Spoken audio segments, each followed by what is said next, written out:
Kumusta mga ka-faith? Minsan ba sa buhay, pakiramdam mo parang ang bigat-bigat ng lahat? Yung parang pasan mo ang daigdig at hindi mo na alam kung saan huhugot ng lakas? Alam mo hindi ka nag-iisa. Sa mga panahong ganyan, may isang bagay tayong laging pwedeng balikan, ang salita ng Diyos.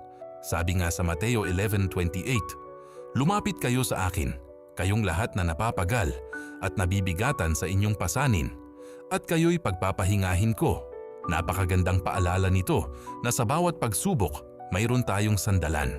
Hindi niya ipinangakong magiging madali ang buhay, pero nangako siya na sasamahan tayo sa bawat hakbang. Kaya sa susunod na pakiramdam mo, ay bibigay ka na, buksan mo lang ang iyong Biblia, hanapin mo ang kanyang mga pangako, doon ka makakahanap ng tunay na kapahingahan at panibagong lakas. Salamat sa panonood at huwag kalimutang mag-subscribe para sa iba pang mensahe ng pag-asa. God bless.